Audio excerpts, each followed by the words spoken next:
Buenos dias, clase.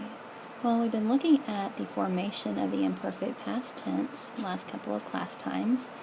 And so tonight we're going to start looking at when we actually use the imperfect tense and kind of the different ways that it can be translated. Okay, so number one, a verb with an imperfect tense ending, like the abas or the ias, can usually be translated used to, or would, or even was, something like was, drinking, was, eating, a gerund. Okay, so a verb in the imperfect form, imperfect tense form, can usually be translated that way. Okay, so for example, hablaba could possibly mean was talking. Wait a minute, there's an L in there. Was talking, or used to talk, or even would talk. Comía, notice it has its imperfect ending, can be translated would eat, used to eat, or even was eating. Okay? Alright, so let's move on. Now, here we're going to look over, think about 6 other uses of the imperfect in the past tense. Okay?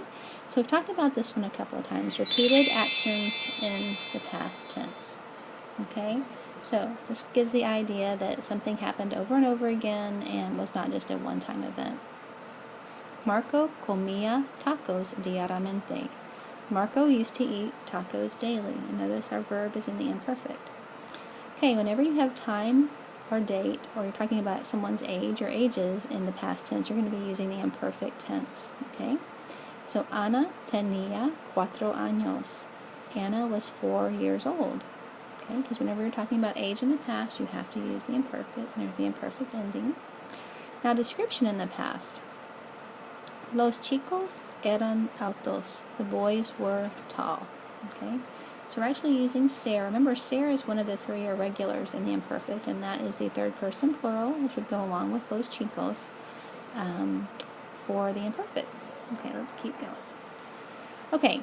This one I'd like to call simultaneous actions in the past. And sometimes I do little wavy lines like this. Here's one action, and here's the other. So 2 actions happening at the same time in the past. So it would be like, los chicos comían mientras que las chicas hablaban.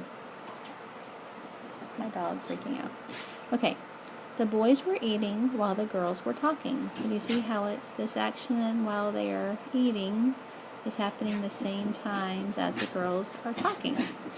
Okay, my dog is really freaking out. He's very happy. Alright, so those are simultaneous actions. Both of those would be in the imperfect tense. So notice here, eating and talking. They are both in the past, in the imperfect tense, because they were happening simultaneously. Okay, number 5, whenever you have emotional or mental states in the past when you're talking about them, they're going to be in the imperfect. Okay, so if I wanted to say Pablo was mad, I would need to use the imperfect.